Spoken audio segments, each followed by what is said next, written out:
화려하지 않아도 정결하게 사는 삶, 가진 것이 적어도 감사하며 사는 삶, 내게 주신 작은 힘 나눠주며 사는 삶, 이것이 나의 삶의 행복이라오.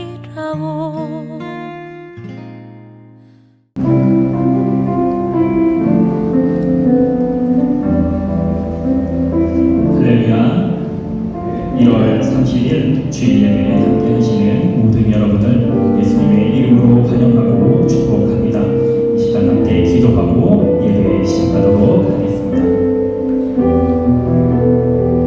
사랑과 은혜의 하나님 아버지, 끝없는 사랑과 자비로 우리를 이곳에 이끄신 주님께 감사드립니다. 상한 심령을 주님은 아시오니 지금 사랑으로 품어주시고 예수의 능력에 힘입고 예배에 승리하게 하옵소서. 이 시간 세상의 생각과 걱정은 모두 내려놓고 온전히 우리를 위해 승리하신 주님을 찬양하길 원합니다. 오늘의 예배를 통해 영광받아 주옵소서. 예수님 이름으로 기도합니다. 아멘. 자, 이 시간 함께 진리라는 찬양 함께 찬양하겠습니다. 1절부터 4절까지 그 모든 찬양의 하나하나의 가사가 하나님 아버지 사랑 그리고 정말 변하지 않는 진리를 우리에게 깨닫게 해주는 찬양입니다. 함께 찬양하시며 은혜 나누도록 하겠습니다. 하나님 사랑 변치 않는다. 하나님 사랑 변치 않는다.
인도하시고 이끌어주시는 주님께 감사하며 오늘의 예배가 예수님만 의지하고 예수님의 말씀에 순종하는 그런 결심이 거는 예배가 되게 하옵소서. 우리 함께 간절히 기도하도록 하겠습니다.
나는 하나님을 예배하는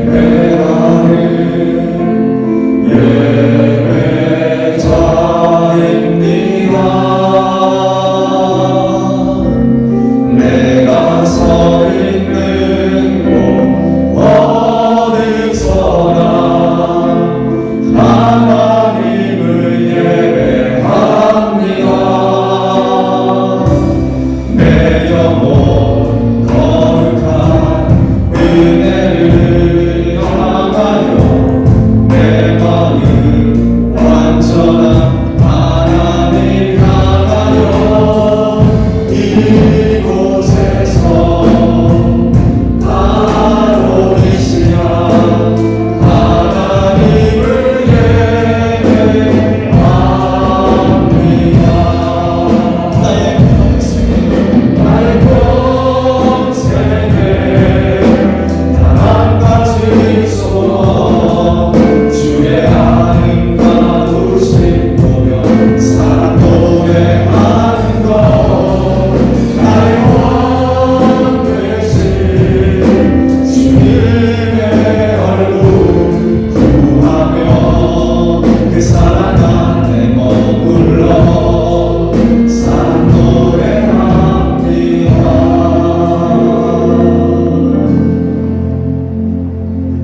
오라 우리가 여호와의 산에 오르며 야곱의 하나님의 전에 이르자.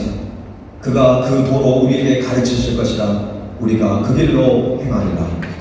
하나님 아버지, 거룩한 주일 오늘도 이렇게 살아계신 하나님께 예배할 수 있게 하시니 감사를 드립니다.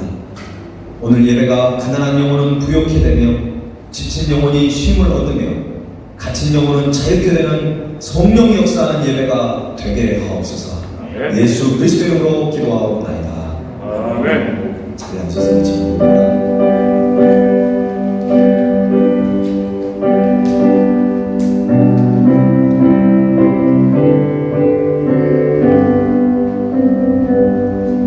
주 안에 있는 나에게 난 근심이 있으랴.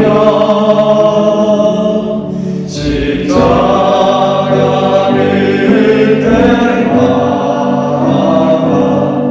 내 짐을 풀었네. 주님을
늘 채워주시네.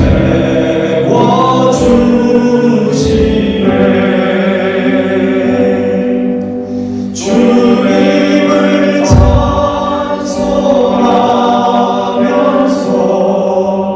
할렐루야 할렐루야 내 앞길 멀고매요 나 주님만 따라가네. 내 주와 맺은 언약을 영불변하시니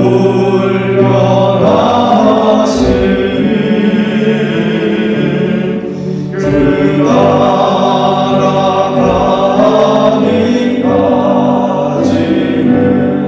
늘 보호하시네.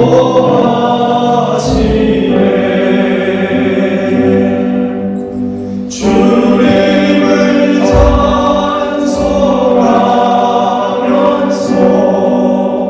할렐루야 할렐루야 내 앞길 멀고매도 나 주님만 따라가네.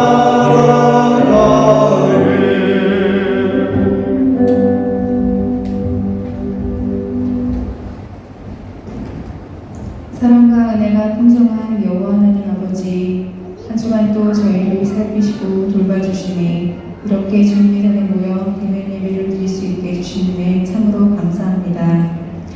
새해가 밝았습니다. 주님 안에 거하는 저희가, 주님을 믿는 저희가 무엇보다 하나를 돌이켜보며 후회와 회개가 많았던 한 해였다며 2022년에는 회개의 기도보다는 감사와 승리의 기도가 넘쳐나는 2022년이 되게 해주시옵소서. 또한 아픈 환자들을 낫게 하시고 사업장의 위험을 겪고 있는 성도님들의 사업장을 다시 일으켜주시며 하는 일들이 멈춤보다는 시작과 진행을 도와주시며 이끌어 주시옵소서. 언제나 저희의 기도를 들어주시고 간구함에 귀를 기울여 주시는 주님, 심령이 갓난한 자는 부욕해 주시고 마음이 힘든 자는 그 마음을 위로하시고 만져주시옵소서. 위로의 하나님, 사랑의 하나님, 한 주간 살면서 우리는 사랑보다는 미움이 많지 않았는지, 배려보다 욕심이 많지 않았는지 돌이켜봅니다. 질투, 시기, 미움, 욕심보다 사랑과 배려, 용기, 나눔의 마음이 가득 차고 그것을 실천하는 주님을 닮아가는 참된 그리스도인의 모습으로 살아가게 해주시옵소서. 주님, 홍해 앞에 이스라엘을 생각해 봅니다. 앞으로 뒤로도 갈 수 없는 급박한 상황 속에서 우리가 하나님이 기적과 같이 홍해 속에서 마른 땅을 허물어 주셨습니다. 보이지 않지만 주님의 말씀에 힘을 능력을 의심치 않고 믿고 간 결과입니다. 우리 또한 온전히 주님의 말씀을 믿고 가고 믿고 따라갈 수 있게 해주시옵소서. 단위에 세우신 정문도 목사님 영육간의 강건함을 주시옵고 날마다 말씀을 생각하며 묵상하는 가운데 주님의 음성을 듣게 하시며 건강을 주시옵소서. 사모님과 가족들에게 평안함을 주시며 축복이 차고 넘치게 내려주시옵소서. 세상의 달콤함과 평안함은 잠깐입니다. 주님 안에 있는 평안함이 최고의 은혜임을 우리가 잊지 않게 해주시옵소서. 오늘 말씀을 통해 살아계신 주님을 만나게 하시고 말씀을 통해 마음의 위로를 받게 하시고 말씀을 통해 소망을 얻게 되는 참된 예배의 시간이 되게 해주시옵소서. 주님께서 함께 하실 것을 믿사오며 살아계신 우리 주 예수 그리스도의 이름으로 간절히 기도드립니다. 아멘.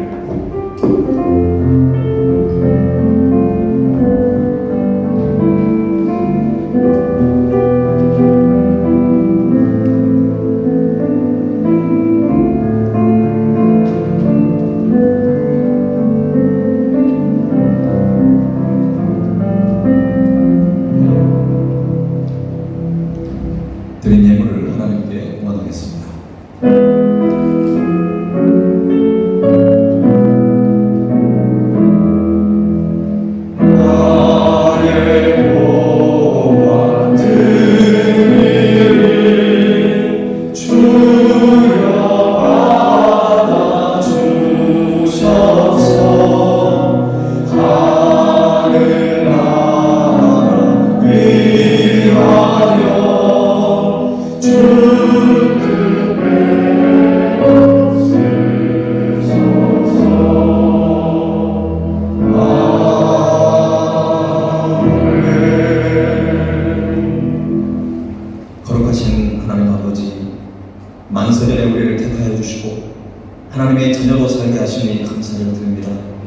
비록 힘든 시기를 보내고 있지만 우리의 유일한 소망 되신 주님이 있으므로 우리는 승리하게 될 줄로 믿습니다.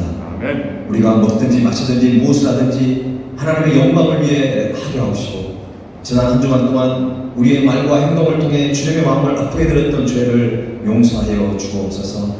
하나님, 우리 몸에는 예수님의 흔적인 스티그마가 있다는 사실을 기억하게 하옵시고, 늘 주님 마음 붙들고 하루하루를 주 안에서 말씀으로 기도로 찬양으로 승리하는 우리의 삶의 현장이 되게 하여 주옵소서.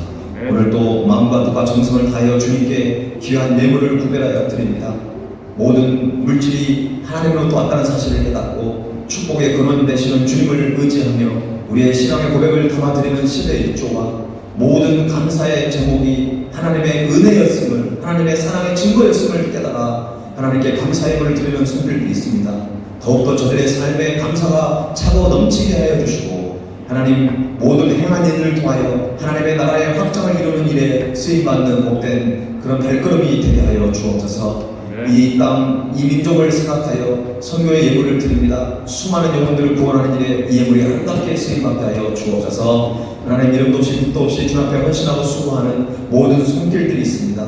하나님, 예배를 돕는 손길들, 또 찬양팀으로, 또 교사로 아버지 하나님여 수고하는 모든 손길들마다 하나님께서 정말 하늘 멀리 여서서 하늘의 신령한 복과 땅의 기름 주어서 충만히 채워 주셔서 주 앞에 헌신되고 쓰임받는 것이 얼마나 기쁘고 감사하는 일인지를 더욱더 우리의 삶의 현장 속에서 깨닫고 경험하는 놀라운 은혜가 우리에게 충만히 임하게 하여 주옵소서. 조국 나라와 대한민국을 위해서 기도합니다. 하나님, 이제 올 한 해 많은 중요한 일들이 있습니다. 무엇보다도 아버지 하나님, 나라의 대통령을 또 선출하는 중요한 일정을 앞두고 있사오니 정말 하나님께서 필요하시고 하나님께서 세우시고자 하는 그런 대통령을 세움받을 수 있도록 우리 모두 기도하며 정말 우리가 그 일에 함께 동참할 수 있는 그 은혜를 더하여 주옵소서. 하나님, 발리세움교회 주님의 뜻이 있어서 이곳에 세우셨습니다. 하나님, 주님이 기뻐하시는 교회, 날마다 구원받는 자가 더하는 교회, 우리가 더 믿음이 성장하여서 이 한인 사회와 또 그리고 이 인도네시아와 발리 땅에 많은 영적 아버지 하나님이여 주 앞에 영적 롤 모델이 되고 정말 건강한 교회로 쓰임받는 귀한 발리 세움교회가 될 수 있도록 함께하여 주옵소서. 우리의 가정들마다 하나님 건강이 필요한 가정에 하나님 성령의 치료의 강선을 가려 주시고, 물질의 연약한 가운데 고민하고 기도하는 영혼들이 있습니다. 하나님께서 필요에 따라 아버지의 때를 따라 돕는 은혜를 그들에게 허락하여 주시고, 모든 사업장들마다 하나님 고통스럽고 어려운 상황에 주님께서 주시는 그 믿음을 가지고 잘 버티고 견뎌낼 수 있도록 하나님 함께하여 주옵소서. 오늘도 우리의 미래를 주님께 의탁하면서 주님 앞에 나아갑니다. 하나님 말씀하여 주시고 하나님 우리를 새롭게 변화시켜 주시옵소서. 감사와 찬양을 드리며 예수님의 이름으로 기도하옵나이다. 아멘.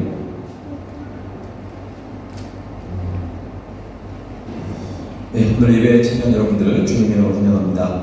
우리 좌우에 있는 우리 형제자매들, 우리가 정말 사랑하는 마음으로 두 손을 붙여서 우리 서로를 축복하며 찬양합시다. 사랑해요, 축복해요.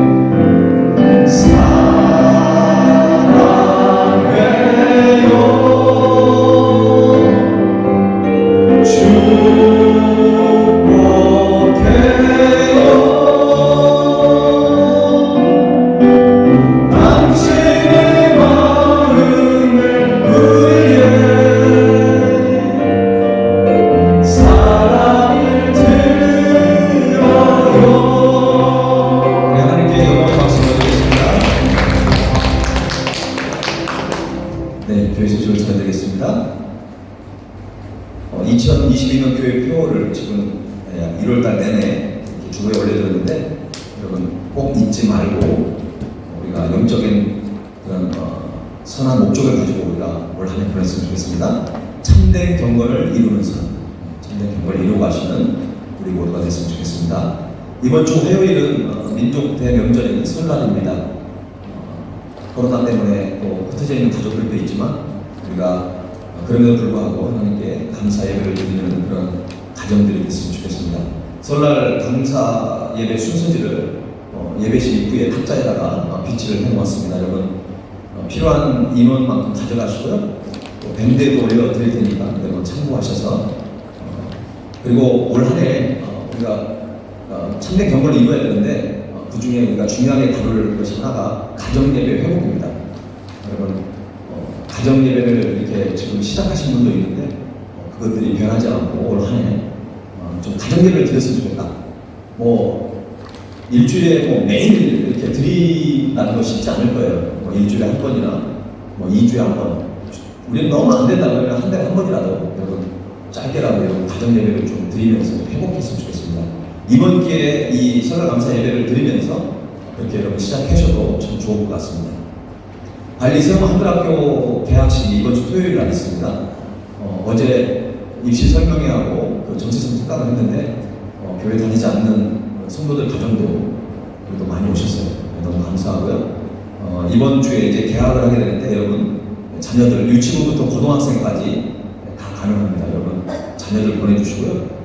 방역 수칙을 저희들이 준수를 할 거고요. 또 교실 9개에 나눠서 공부를 하기 때문에 애들이 많아봤자 4명, 5명밖에 안 됩니다. 여러분 걱정하지 마시고 잘 보내주시고요.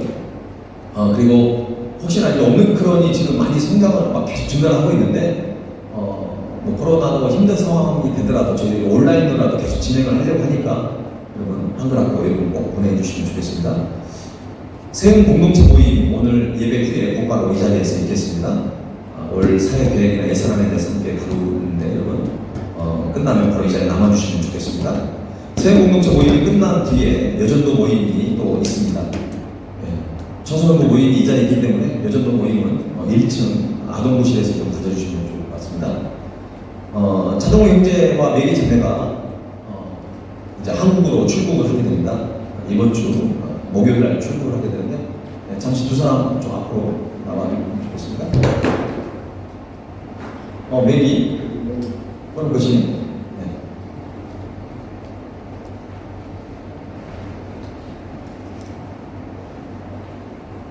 동행자는 특별히 선교에 대한 비전을 가지고 있습니다.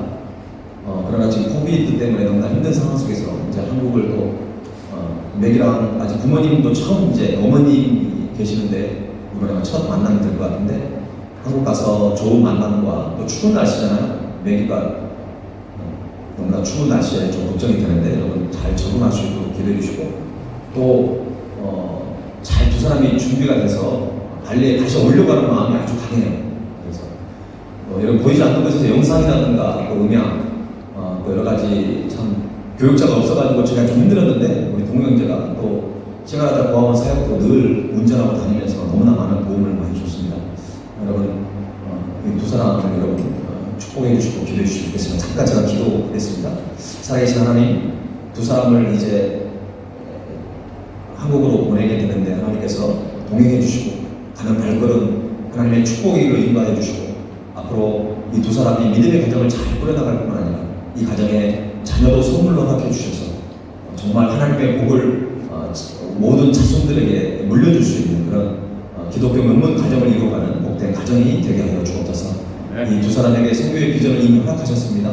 하나님 한국에서 잘 준비하고 모든 여건들을 잘 해서 또 발리로 돌아와 함께 다시 신앙생활하고 또 주의 복음의 확장을 위해서 함께 동역할 수 있는 귀한 동역자들로 이들을 주님 사용하여 주시기를 원합니다. 하나님 우리가 가진 거 없지만 이들을 축복하며 보냅니다. 하나님 주님께서 가는 발걸음 함께 하시고 어디로 가든지 하나님의 자녀답게 주님의 나라를 위해서 쓰임받는 우리 차동호 형제 또 매기 자매가 될 수 있도록 이들을 축복하여 주옵소서. 모든 것 주님께 의탁하고 예수님의 이름으로 기도하옵나이다. 아멘. 우리 축복의 박수를 드리겠습니다.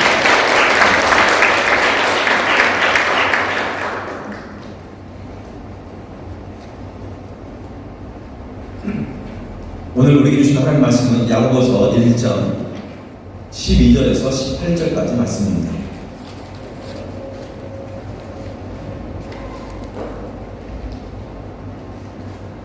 우리 한 절씩 교독하도록 하겠습니다.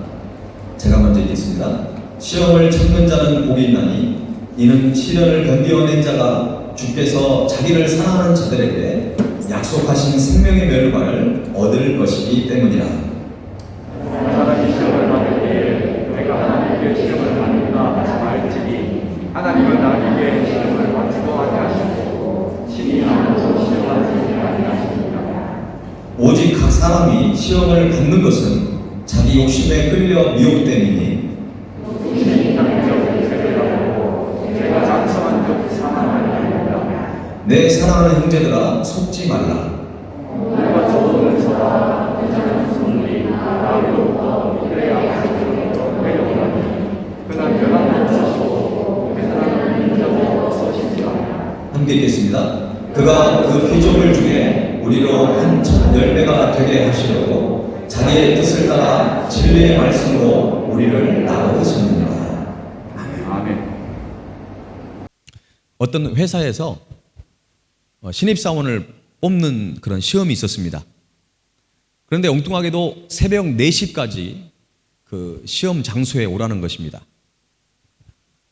사람들이 너무 이른 시간이긴 하지만 뭐 4시까지 오라고 하니까 꼭두 새벽에 이제 시험 장소에 사람들이 모이기 시작했습니다. 그런데 4시가 지나고 1시간이 지나고 2시간이 지나는데도 그 회사의 문이 열리지 않는 겁니다. 예정된 시간보다 무려 5시간이나 늦은 9시에야 문이 열리게 됩니다. 회사의 무성의한 그런 태도에 불평을 하고 어떤 사람들은 막 집으로 다 가버리는 것입니다. 1시간이 지났을 때 가는 사람들, 2시간이 지났을 때 가는 사람들, 많은 사람들이 집으로 돌아가 버렸습니다. 그런데 남아있는 사람을 대상으로 면접관이 시험을 보는데 문제가 아주 참 너무나 어처구니 없는 질문이었습니다. 한국의 수도가 어디입니까? 뭐 강아지의 다리는 몇 개입니까? 한국의 지금 대통령이 누구입니까? 너무 상식적이고 정말 초등학교 수준, 뭐 유치원 수준의 질문을 하는 것입니다. 그런데 며칠이 지난 후에 단지 몇 명에게만 합격 통지서가 배달되었습니다. 거기에는 이렇게 쓰여 있습니다. 저희 회사 입사 시험에 합격하신 것을 축하드립니다. 당신은 몇 가지 테스트에서 좋은 성적을 얻었습니다. 첫째, 당신은 시간을 잘 지켰습니다. 새벽 4시 정각에 도착한 것을 보고 있었습니다. 둘째, 당신은 인내심이 있었습니다. 5시간을 잘 인내하여 기다리는 것을 확인했습니다. 그리고 당신은 평범하고 어쩌면 짜증날지 모르는 질문에도 성실하게 그리고 온화하게 대답하여 성격적으로 원만하다는 것을 확인할 수 있었습니다. 그러므로 당신은 저희 회사에서 요구하는 시간 지키기, 오래 견디기, 원만한 성품이라는 이 3가지 선발 기준에 모두 합격 점수를 얻었으므로 귀하를 본사에 채용하기로 하였습니다. 여러분, 우리가 인생을 살면서 참고 좀 인내하는 것은 우리에게 많은 유익을 가져다 줍니다. 그때 좀 참았더라면 하는 그런 후회가 들 때도 있어요. 그래서 우리 인생 가운데 인내한다는 것은 굉장히 중요한 그런 우리의 인생에서 필요한 것이죠. 우리는 이미 야고보서 1장 4절 말씀을 통해 알고 있습니다. 인내는 인내를 온전히 이루라. 이는 너희로 온전히 구비하여 조금도 부족함이 없게 하려 함이라. 야고보는 우리가 인내력을 발휘할 것을 권면하고 있습니다. 그럴 때 우리의 신앙은 더욱 온전해지고 성숙한 신앙인으로 거듭나게 되는 것입니다. 오늘 본문도 12절에 이렇게 시작을 하고 있습니다. 시험을 참는 자는 복이 있나니. 뭐 심령이 가난한 자는 복이 있나니, 긍휼을 여기는 자는 복이 있나니 많이 있지만 인내를 이루는 자, 시험을 참는 자도 복이 있다는 것입니다. 그런데 여러분, 여기서 시험이라는 단어가 오늘 굉장히 많이 나오는데요. 제가 2주 전에도 설명을 드렸지만 오늘은 좀 더 디테일하게 설명을 드리겠습니다. 시험의 종류를 여러분 분명히 알고 계세요. 시험의 종류는 3가지의 이 T자로 시작하는 그런 단어로 볼 수 있어요. 첫 번째는 테스트라는 거죠. 테스트. 이것은 하나님께서 우리에게 어떤 신앙을 테스트하는 것입니다. 가끔 우리가 신앙생활을 할 때 하나님 우리를 테스트할 때가 있어요. 왜 그럴까요? 우리의 그 신앙의 삶이 바른 길로 가고 있는지를 우리를 테스트하는 것입니다. 여러분, 학교에서도 시험을 볼 때 왜 테스트를 합니까? 지금 배운 것을 잘 알고 있는가를 보는 거죠. 우리의 인생 가운데 여러분, 신앙의 테스트를 받는 것을 두려워하서는 안 돼요. 그 테스트를 통해서 내가 잘못된 길을 바른 길로 이걸 우리가 바로 잡을 수가 있거든요. 신앙의 테스트를 통해서 나의 교만함이 드러나게 되고 있고, 테스트를 통해서 나의 잘못된 언어 생활이 체크가 되는 것입니다. 나는 그 길이 바른 길이라고 갖고, 나는 내가 말하는 것은 바른 말이라고 생각했지만 그것이 주님 안에 잘못된 언어였고 잘못된 행함이었고 잘못된 길일 수도 있다는 것입니다. 그래서 우리는 늘 신앙의 테스트를 받으면서 우리의 바른 길을 걸어갈 수 있어야 한다는 것이죠. 두 번째는 트라이얼이라고 하는 단어를 쓰게 되는데, 이것은 시련이라는 것입니다. 시련.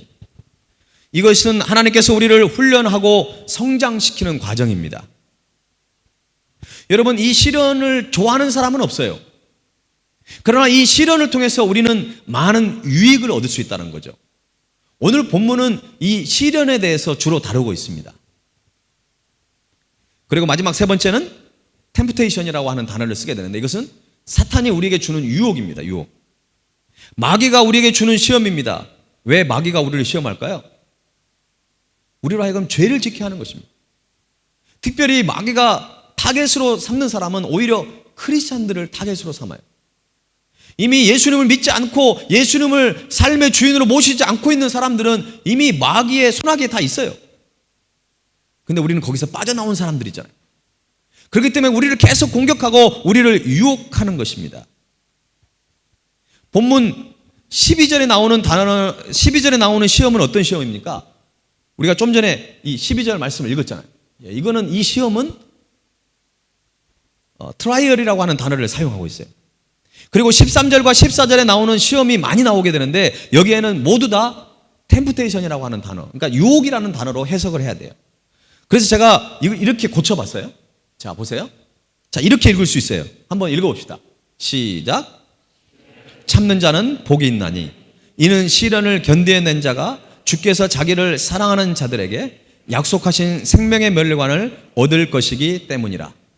사람이 유혹을 받을 때 내가 하나님께 유혹을 받는다 하지 말지니 하나님은 악에게 유혹을 받지도 아니하시고 친히 아무도 유혹하지 아니하시느니라. 오직 각 사람이 유혹을 받는 것은 자기 욕심에 끌려 미혹됨이니. 한글 성경에는 시험이라는 단어가 다 똑같이 되어 있지만 영어 성경이나 원어에 보면 분명히 다르게 되어 있어요. 여러분, 이것을 분명하게 여러분 알아야지만이 우리가 시험을 잘 극복할 수 있게 되는 것입니다. 우리가 당하는 시험이 누구로부터 왔고 어떤 시험인지를 여러분 잘 분별하셔야 돼요. 자, 여러분, 좀 전에 말씀드렸지만 첫 번째, 하나님의 테스트일 경우는 어떻게 해야 될까요? 우리의 신앙을 점검하는 기회로 삼으면 되는 거예요. 하나님이 나를 테스트하니까 그냥 시험에 빠져버리면 안 돼요. 하나님 왜 나만 싫어해? 이렇게 반응하시면 안 된다는 거예요. 하나님이 나를 테스트하신다 그러면 내 신앙의 그 길이, 내가 지금 제대로 된 신앙생활을 하고 있는지를 좀 점검하는 기회로 삼으면 되는 것이죠. 그리고 이때는 우리가 때로는 이해가 되지 않을 때라도 믿음으로 순종할 수 있어야 합니다. 잘못된 신앙의 모습을 발견하면 우리는 과감하게 돌아설 수 있어야 합니다. 돌아서지 않으면 우리의 신앙은 더 성장할 수가 없어요. 그리고 하나님의 뜻대로 살아갈 수가 없습니다. 두 번째로는 하나님의 시련입니다. 하나님의 시련은 하나님의 훈련 프로그램에 참여하는 것이잖아요. 그러니까 그 자리를 우리가 떠나면 안 돼요. 잘 견디고 버틸 수 있어야 합니다. 여기서 좀 참으면 되는데 이것을 시련을 안 받겠다고 거기를 떠나버리기 때문에 우리의 신앙이 성장되지 않고 그 자리에 계속 머물러 있는 겁니다. 여러분, 하나님의 훈련 프로그램이 여러분 가운데 있다면 그 훈련 프로그램을 잘 여러분들이 이수할 수 있기를 바랍니다. 그래야지만이 그것을 통해서 놀라운 하나님의 역사가 나타나게 되는 것입니다. 세 번째는 사탄의 유혹입니다. 어떻게 해야 될까요? 이거는 버티고 견디는 것보다는 영적인 싸움을 해야 합니다. 영적 싸움임을 여러분들이 파악을 해야 돼요. 그리고 사탄의 유혹이라고 하는 것은, 유혹이 뭡니까? 우리가 빠지기 쉬운 거잖아요. 그래서 때로는 싸우기도 하지만 피해야 될 때도 있어요. 우리의 약한 부분, 우리가 잘 속아 넘어갈 것을 가지고 들어오기 때문에 때로는 피해야 될 때가 있어요. 특별히 성적인 유혹에서는 피하는 게 좋아요. 아, 나 거기에 가도 돼. 남녀가 밤새 24시간 동안 함께 나는 있어도 돼? 스스로를 너무 믿지 마세요. 여러분 자신을 믿으시면 거기에 유혹에 빠져버리는 것입니다. 인간은 연약한 존재예요. 저도 마찬가지고 여러분도 마찬가지입니다. 우리는 주님이 함께하지 않는다면 우리는 사단의 유혹에 넘어질 수밖에 없어요. 그래서 때로는 영적인 싸움을 해야 되고 때로는 피해야 될 때가 있다는 것입니다. 사탄이 우리에게 시험을 하고 유혹을 하는 목적은 죄를 짓도록 하는데 목적이 있다고 그랬죠. 그런데 죄를 짓도록 하는데 그것이 뭘까요? 우리의 욕심을 타고 들어온다는 것입니다.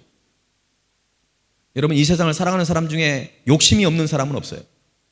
아주 어린 아이도요 3살, 4살짜리 보세요. 얼마나 욕심 많아요. 좀 나눠 먹으라면 안 나눠 먹잖아요. 6살, 7살 되면 더 이기적이죠. 그죠? 사람은 그래요. 애만 그런 게 아니에요. 어른도 마찬가지입니다. 우리 안에 그 욕심 때문에 죄를 지켜야 되는 것입니다. 그 욕심 때문에 사단의 유혹에 빠져버리게 되는 것입니다. 여러분 14절 보시기 바랍니다. 한번 읽어봅시다. 시작. 오직 각 사람이 시험을 받는 것은 자기 욕심에 끌려 미혹됨이니 15절 욕심이 잉태한 즉 죄를 낳고 죄가 장성한 즉 사망을 낳느니라. 사탄은 그 사람의 욕심을 자극을 하게 되는 것입니다.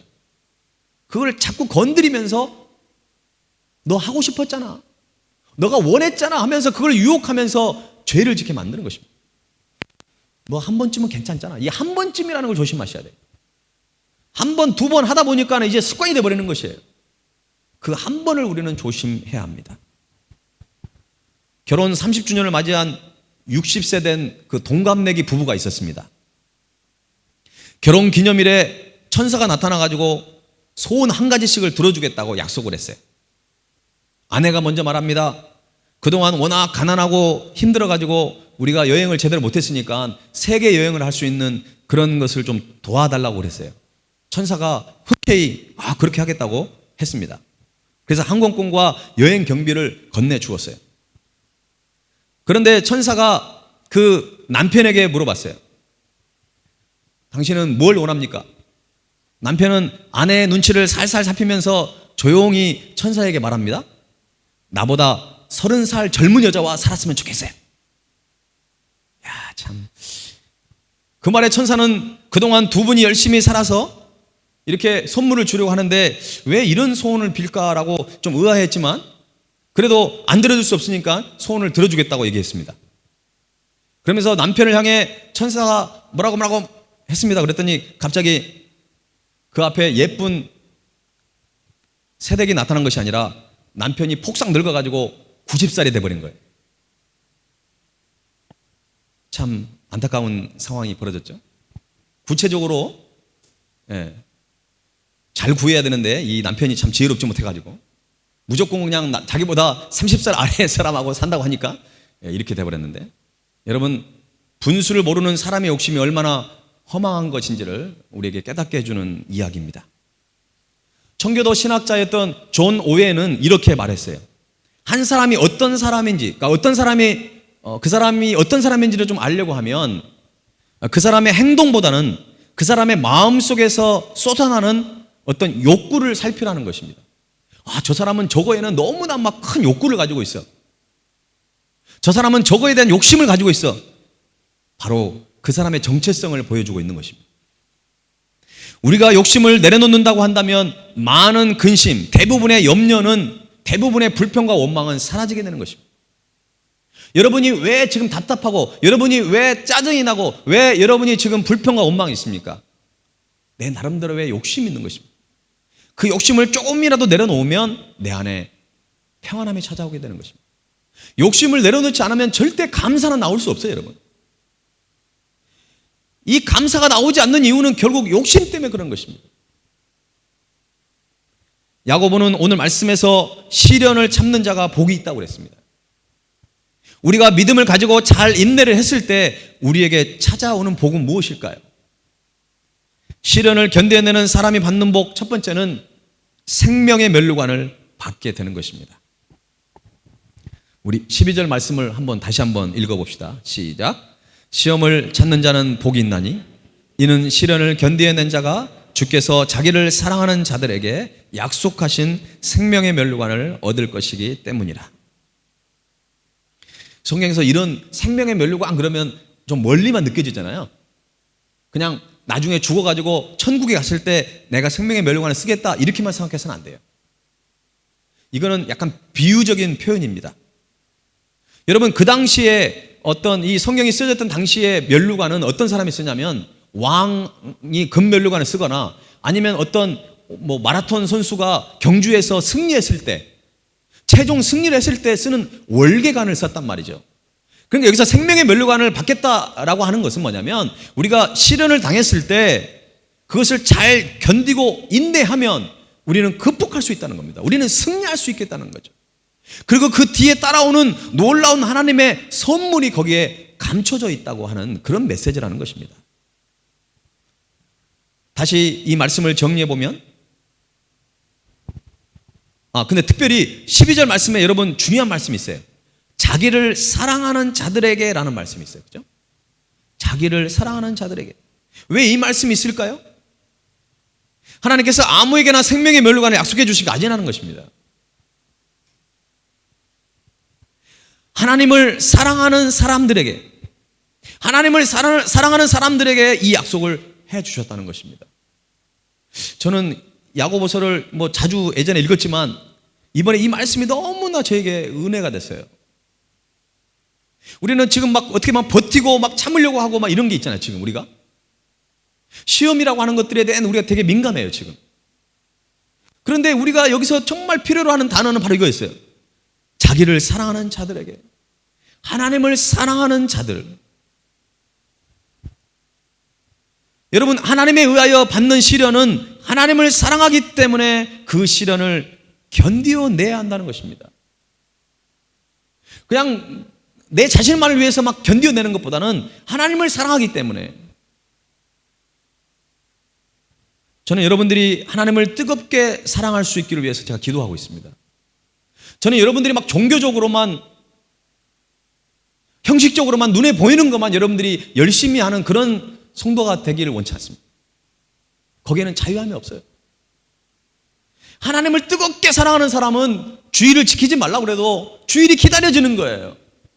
하나님을 뜨겁게 사랑하는 사람은 찬양을 하지 말라고 그래도 찬양을 하지 않을 수가 없어요. 하나님을 뜨겁게 사랑하는 사람은 이웃을 사랑하지 말라고 그래도 그것이 불가능한 일이에요. 하나님을 사랑하면 그 사랑이 너무 크고 내가 하나님으로부터 받은 사랑이 너무 크고 위대하기 때문에 이웃을 사랑하지 않고 이웃을 포용하지 않고는 견딜 수 없는 그런 삶을 살 수밖에 없다는 것입니다. 하나님을 사랑하는 사람을 제가 정리를 해봤어요. 첫 번째는 한번 읽어봅시다. 시작.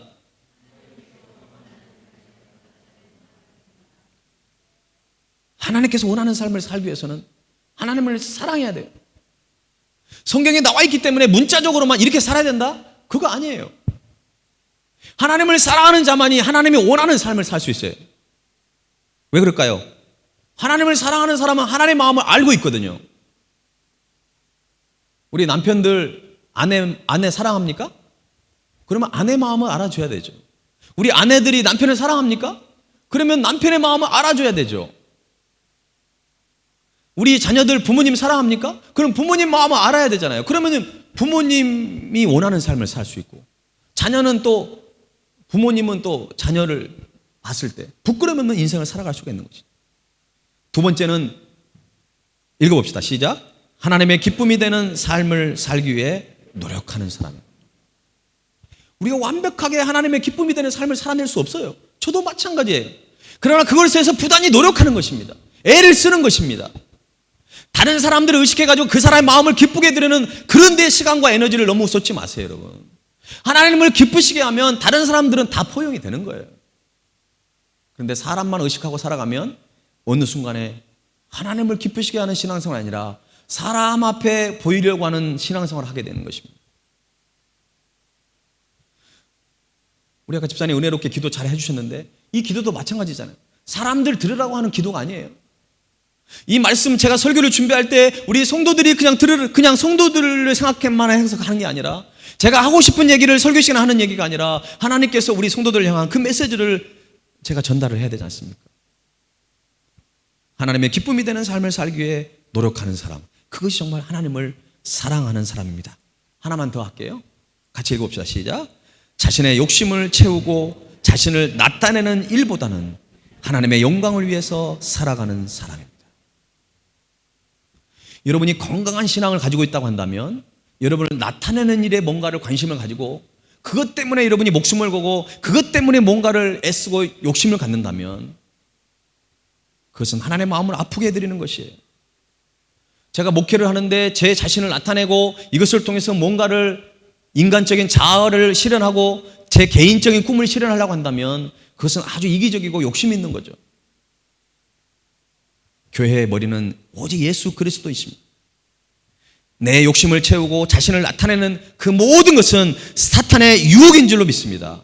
우리는 반드시 그것을 제거하면서 살아가야 돼요. 오직 하나님의 영광만이 나타나는 우리 발리세움교회가 될 수 있기를 간절히 축원합니다. 의외로 많은 사람들이 하나님을 종교적으로만 믿고 있습니다. 하나님을 사랑하지 못하는 경우가 너무나 많습니다.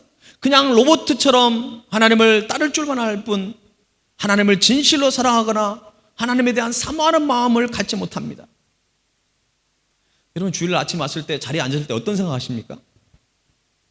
오늘 찬양팀하고 같이 기도를 하는데 문득 그런 마음이 들었어요. 주일 예배가 나에게 부담감으로만 다가오는 것에 대한 기도가 갑자기 되더라고요. 이런 목회자 어떤 것 같아요? 한 금요일 정도 되면 더 주일 며칠 안 남았어. 할렐루야 성도들 만날 수 있어. 뭐 이런 기대감이 있죠 당연히. 근데 여러분 항상 그럴까요? 금요일 저녁만 되면요 제 마음에 엄청난 영적 부담감이 있어요. 말씀을 준비하고 정말 성도들에게 살아있는 하나님의 그 말씀을 선포해야 되는데 말씀을 준비하면서도 제 자신이 너무나 죄악된 것들을 깨닫게 돼요. 나도 이렇게 살지 못하면서 어떻게 성도들에게 이 말씀을 전해야 할까? 참 마음이 너무너무 아프고 때로는 어떤 거룩한 부담감 속에 빠질 수밖에 없어요. 여러분 하나님을 믿는 사람은 많지만 하나님을 사랑하는 사람은 적습니다. 사람은 그저 재난이 닥치는 것이 두려워가지고 하나님을 경외하고만 있다고 한다면 하나님은 놀랍고 하나님은 위대하신 분이야, 하나님은 우주 만물을 창조하신 분이야, 그냥 좋아요. 근데 거기 그만 끝나버린다면 그것은 제대로 된 신앙이 아닙니다. 많은 사람이 그저 하나님을 따르면서 복을 받기 위해 기회만 노리고 있을 뿐 진리를 구하고 죽어가는 영혼들을 향한 하나님의 마음을 헤아리지 못한다고 한다면 우리는 제대로 된 건강한 신앙이라고 말할 수 없습니다. 어떤 사람은 제멋대로 하고 싶은 대로 행동을 하면서 하나님의 마음은 전혀 고려하지 않고 하나님의 뜻에 부합하는지도 생각하지 않는 사람이 있습니다. 우리는 항상 물어봐야 돼요. 하나님이 이걸 어떻게 생각할 건지, 무슨 말을 하고 무슨 행동을 하고 또 어떤 사역을 하든 어떤 봉사를 하든 하나님이 원하시는 것이 뭔지를 우리가 생각해야 되는 것이죠. 우리 예배팀 참 잘해주고 있어서 저는 늘 감사해요. 그냥 사람들이 좋아하는 스타일로만, 그냥 사람들이 편안한 걸로만 하는 게 아니라 그 주간에 주신 하나님의 말씀을 미리 나누고 기도하면서 여러분 새로운 찬양을 한번 한다는 거 굉장히 힘들어요. 찬양팀도 반주도 다 해야 되고 또 리더자로서 되게 부담감이 있어요. 왜냐하면 성도들이 처음 찬양을 하면 부담되잖아요. 성도들이 잘 안 따르면 어떡하지 이런 생각도 있어요. 그러나 여러분 우리의 신앙생활은 늘 새로워야 되잖아요.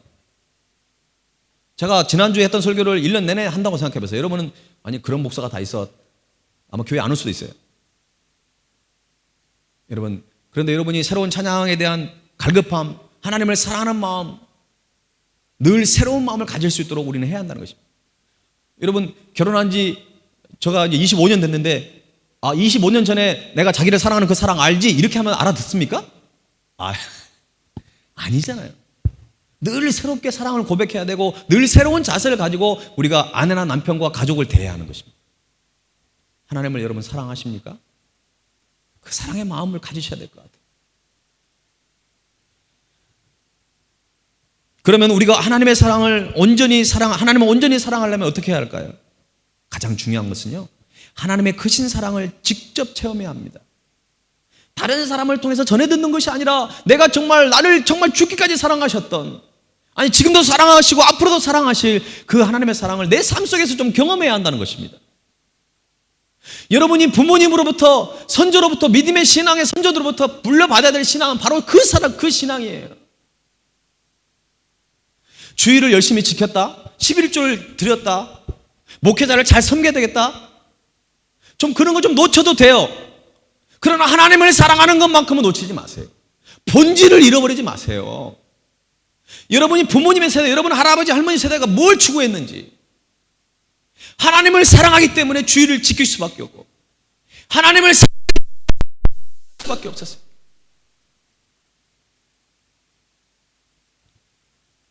하나님을 사랑할 수밖에 없기 때문에 내 가족에게 배불리 밥을 못 먹어도 그 쌀을 구분해가지고 목회자에게 대접을 했다는 거예요.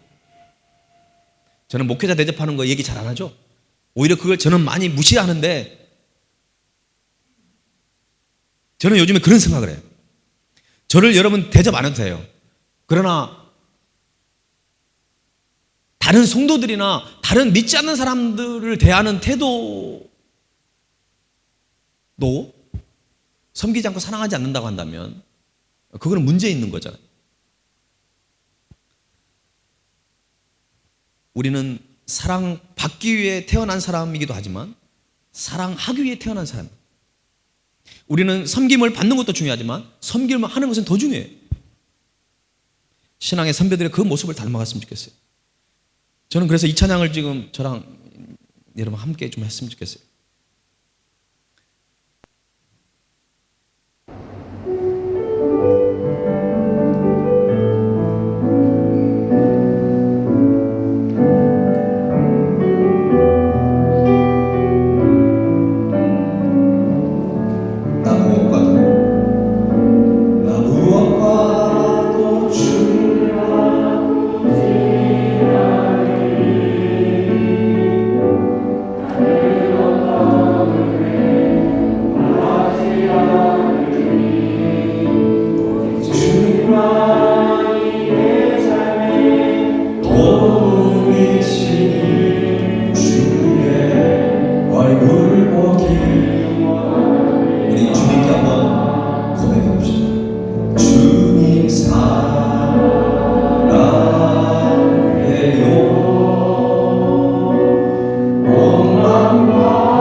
저는 하나님 앞에 갔을 때 그것이 두려워요.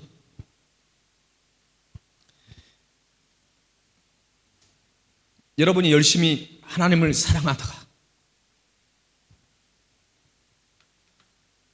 주님께 갔으면 좋겠어요. 무슨 업적을 남기려고 하지 마세요.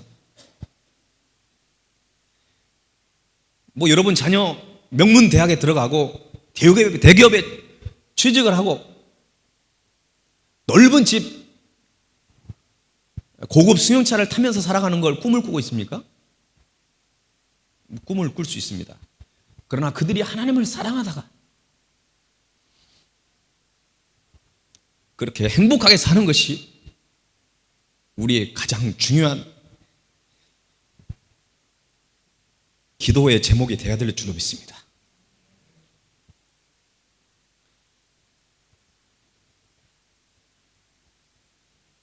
시련을 견디어내는 사람이 받는 복 두 번째는 하늘로부터 오는 선물을 받습니다.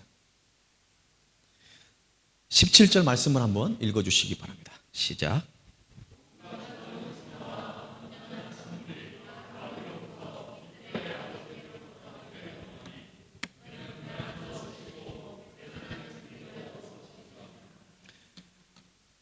온갖 좋은 은사, 성품, 그리고 주님으로부터만 올 수 있는 참된 평안함은 하늘로부터만 온다는 것입니다. 하늘로부터만 온다는 것은 하나님으로부터 온다, 그런 뜻입니다. 그러니까 우리가 보이진 않지만 그 중요한 가치를 붙들고 신앙생활을 해야 합니다. 자꾸 눈에 보이는 것만 너무 집착해서는 안 됩니다. 하나님께서 우리에게 신령한 은사나 좋은 선물을 주실 때는 우리가 넉넉하고 안전하고 평안하고 그럴 때 주어지지 않는 것 같아요. 보면 대부분 보면 어때요?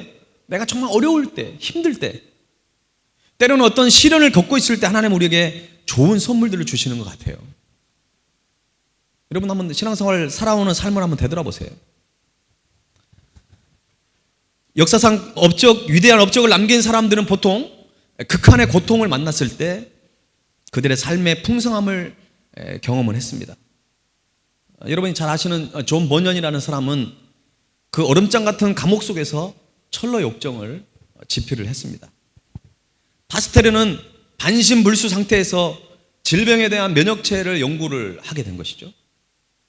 에디슨은 청각장애인이었습니다. 밀턴은 시각장애인이었고요. 프랭클린 루즈벨트는 지체장애인이었지만 그가 미국 대통령이 됐잖아요. 역사는 고통과 시련에 용감하게 맞선 사람들에 의해서 새로 쓰여지게 되어 있습니다. 태풍이 몰아치면 날지 못하는 낙들은 고개를 푹 숙이고 있지만 독수리는 날개를 활짝 펴서 그 바람을 이용해서 유유히 높은 곳으로 날아가는 것입니다. 야고보서는 고난을 당해서 흩어져 있는 성도들에게 이 편지를 기록하고 있습니다. 그리고 오늘 이 시대를 살아가는 저와 여러분에게도 이 편지를 지금 썼고 우리는 그 편지를 읽고 있는 것입니다. 오늘 이 말씀이 여러분 한 사람에게 주어지신 하나님의 편지인 줄로 믿습니다. 이들은 말할 수 없는 고통뿐만 아니라 시험을 당했습니다. 이들 가운데는 넘어지는 사람도 있고 그 시험을 이기는 사람도 있었습니다. 신앙생활 하면서 중요한 것은 어떤 시험과 시련을 맞이했을 때 어떤 태도와 자세를 갖느냐가 중요하다고 그랬잖아요. 우리가 흔히 시험에 들었습니다라는 말을 합니다. 어떤 사람이 교회를 안 나옵니다 물어보면 그 사람이 시험에 들은 것 같아요. 여러분 시험이 뭡니까? 시험을 당하면 전부 다 믿음이 약해지고 넘어지고 타락합니까? 그렇지 않습니다. 시험을 아주 잘못된 태도와 잘못된 자세를 가지고 대하기 때문에 이런 현상이 일어나는 것입니다. 내가 신앙생활하고 교회 다니면서 시험 받을 수 있어요. 심지어는 못 깨닫아도 시험에 들 수 있어요. 그러나 그것은 우리가 극복하면서 더 좋은 하나님의 예비된 걸 바라보면서 나아가야 되고 승리하고 극복해야 되는 것이지, 그것 때문에 교회를 안 다녀버리고 하나님 곁을 떠나버린다? 이거는 정말 잘못된 믿음인 것이죠. 우리는 잘 버티고 견뎌내야 합니다. 우리는 지난 몇 주간 동안 우리가 신앙생활을 하면서 경험하게 되는 그 시험들에 대해서 말씀을 나누었습니다. 이제 이 시험에 대한 부분은 이제 오늘까지 거의 마무리가 되는데 한번 정리를 잘 해보세요. 자, 제가 질문해 볼게요. 우리가 시험을 당하거든 어떻게 하라고요? 그것을 막 두려워하고 막 이상하게 여기라고 그랬습니까? 시험을 당하면 어떻게 하라고요? 그렇죠. 대답 잘못하면 우리 다시 1장 1절로 넘어가서 그렇습니다. 오히려 그것을 온전히 기쁘게 여기라는 것입니다. 온전히 기쁘게 여기는 신앙, 그게 성숙한 신앙인 것 같아요. 두 번째는 시험을 이길 수 있는 방법은 어때요? 무엇을 구하라고 그랬죠, 성경에는? 그렇죠. 하나님의 지혜. 그냥 지혜가 아니에요. 그냥 우리가 그냥 그 위기만 살짝 넘어갈 수 있는 그 지혜가 아니에요. 하나님으로부터 오는 지혜를 받아가지고 이제 하나님의 지혜를 가지고 살아가는 사람이 되는 거죠. 그 위기뿐만 아니라 다른 위기에서도 우리가 그 하나님의 지혜를 사용할 수 있는, 그 솔로몬이 하나님께 구했던 하나님의 지혜를 우리는 다 가져야 한다는 것입니다. 그 지혜가 있으면 사업을 할 때도, 가정에 어려움이 있어도, 대학을 준비하는 우리 자녀들에게 우리 모든 미래의 것들을 하나님께 맡길 수 있다는 것입니다. 세 번째는 낮은 자리에서 자기의 뭘 자랑하라고요? 높음을 자랑하고, 높은 자리에서는 자기의 낮음을 자랑하라는 것입니다. 왜냐하면 이 또한 지나가리라. 그리고 오늘 네 번째, 시련을 잘 견뎌내는 사람은 하나님으로부터만 오는 복이 있다는 것입니다. 생명의 면류관, 그리고 하나님의 온갖 좋은 선물들이 우리에게 찾아오는 것입니다. 이번 주에는 우리나라의 대명절인 설날입니다. 그죠? 우리는 뭐라고 인사합니까? 새해 복 많이 받으세요라고 인사를 해요. 그런데 지금 코비드 때문에 너무 힘든 상황이라서 참 다른 때처럼 새해 복 많이 받으세요 참 너무 힘들어요. 하지만 우리는 오늘 말씀을 기억하면서 서로에게 시련을 견뎌내는 사람이 받는 복으로 그 복을 가지고 축복해 준다면 그 축복을 받는 사람이 올 한 해 동안 정말 참고 인내해서 생명의 면류관, 그리고 하나님으로부터만 오는 온갖 좋은 것들, 참된 평안함, 하나님의 은사를 그들이 경험하게 될 줄로 믿습니다.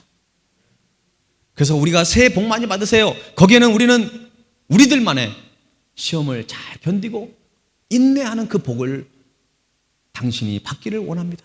이런 마음을 가졌으면 좋겠어요.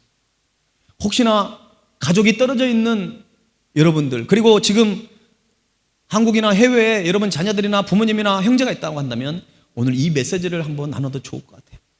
그냥 새해 복 많이 받으세요 습관적으로 우리 많이 하잖아요. 그게 아니라 새해에 시련을 극복하는, 시련을 견뎌내는 사람이 받는 복을 당신이 받기를 원합니다라고 하는. 그럼 그쪽에서 물어볼 거죠. 아니 그게 무슨 복이야? 생명의 면류관이고 하나님만이 줄 수 있는 참된 평안함이고 하나님이 우리에게 주시는 좋은 것들이라고 여러분이 말씀해 주신다면 최고의 그 영혼을 축복하는 인사가 되지 않을까, 이런 마음을 품어봅니다. 오늘 이 말씀의 축복이 저와 여러분의 가정 가운데 충만히 마시기를 주님의 이름으로 간절히 축원합니다. 우리 다 함께 일어나셔서 이 찬양 우리 결단하면서 찬양 드립시다.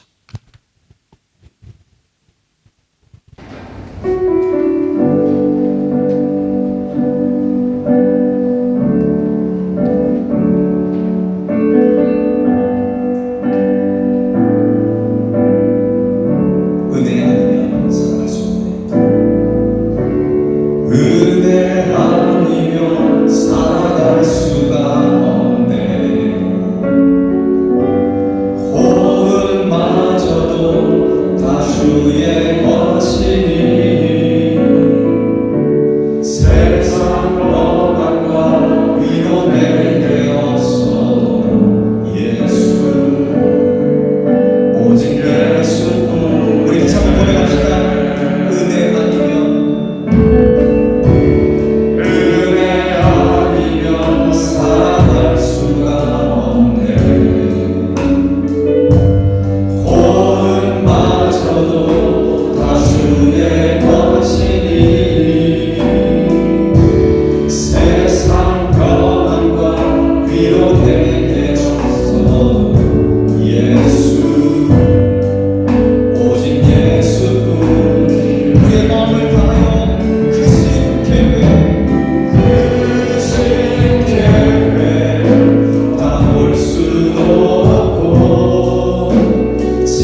전에 저를 한번 쳐다보세요.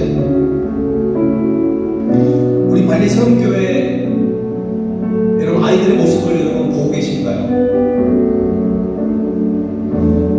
아동부 아이들이 율동을 일주일에 하면서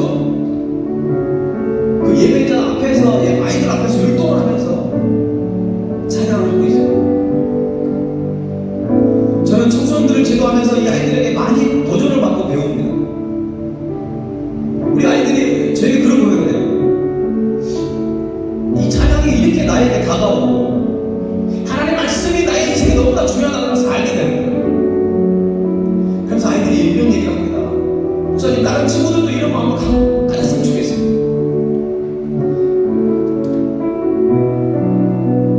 그 아이의 마음이 저희의 마음이고 우리 하나님의 마음입니다.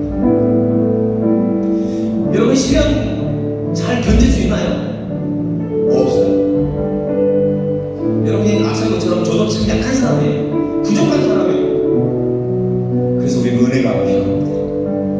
그 실패에 다 볼 수도 없고 작은 고난에도 지칠 수밖에 없지만 주님께 묶여있는 우리들이에요. 주님의 자녀로 불름받은 저와 여러분들입니다. 그러면 버티고 견딜 수 있어요. 주님을 붙잡으셔서 주님 사랑한다고 고백하면 되는 거예요. 이 시간 우리 주님 앞에 주님 사랑합니다 고백합시다. 다시 한번 고백합시다. 주님 사랑합니다. 다시 한번 크게 고백합니다. 주님 사랑합니다. 함께 기도하겠습니다. 살아계신 하나님, 주님 사랑합니다. 하나님, 주님을 더 사랑하기를 원합니다. 하나님, 주님을 더 신실하게 사랑합니다. 하나님, 주님을 더 사랑하기를 원합니다. 주님을 더 사랑하기를 원합니다. 하나님, 우리 모든 삶을 통하여 그리스도의 가운데 주님을 사랑하기를 원합니다. 주님을 더 사랑하기를 원합니다. 하나님 아버지, 모든 마음을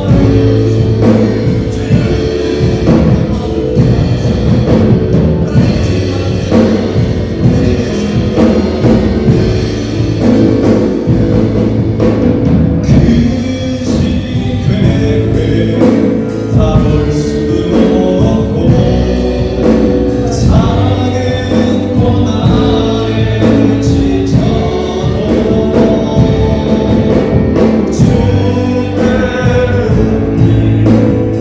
나의 모든 삶 버티고 견디네 그 실패를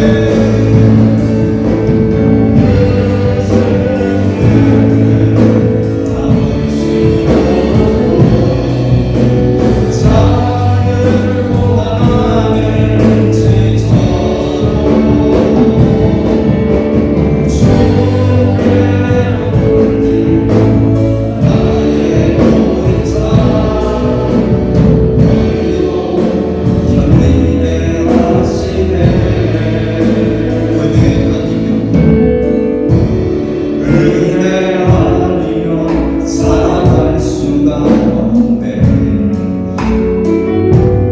나의 모든 것 다 주께 맡기니 참된 평안과 위로 내게 주신 주 예수 오직 예수뿐이네. 살아계신 하나님, 그렇습니다. 우리의 신앙의 선배들이 일제 시대를 겪었고 6.25를 겪으며 보릿고개를 겪었고 IMF를 지나왔습니다. 그들은 그 어려운 상황 속에서도 주님을 끝까지 사랑하고 주님의 은혜를 붙들었던 그 모습을 바라보면서 그렇기 때문에 그들이 그 어려운 수고기 속에서 승리했던 것처럼 하나님, 우리 또한 이 코비드라고 하는 이 시련 속에서 하나님 다시 한번 우리의 신앙을 되돌아보게 하여 주시기를 원합니다.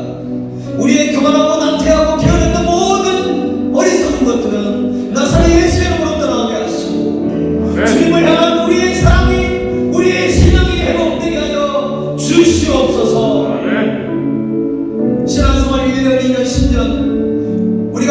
신앙생활 하지만 우리의 사랑은 더 커져가지 못하고 오히려 더 교만하고 나태했던 우리의 믿음을 용서해 주시고 다시 한번 우리의 신앙의 순수함을 회복하기를 원합니다. 주님을 처음 만났던 그 시간을 기억하게 하여 주시옵소서. 이제 더 많은 이웃들을 품고 우리 사랑하는 가족들을 위해서 기도하기를 원합니다. 우리의 가정의 예배가 회복되기를 원합니다. 우리의 가정의 모든 우상들이 나사렛 예수님으로 떠나기를 원합니다. 주님을 사랑하는 마음을 가지고 가족을 사랑하고 성도를 사랑하고 이웃을 사랑하게 하여 주시옵소서. 지금은 우리를 위해 십자가의 길을 걸어가신 주 예수 그리스도의 은혜와 독생자 예수 그리스도를 아낌없이 이 땅에 보내주신 하나님 아버지의 그 크신 사랑과 성령님의 동행하시고 역사하심이 어떠한 시련 속에서도 그것을 잘 버티고 인내해서 하늘로부터 오는 그 하나님의 선물을 받아 누리기를 원하는, 그리고 그 축복을 우리 가족들에게 나누기를 원하는 사랑하는 주의 백성들을 위해 지금부터 영원토록 함께 하시기를 간절히 축원하옵나이다. 아멘.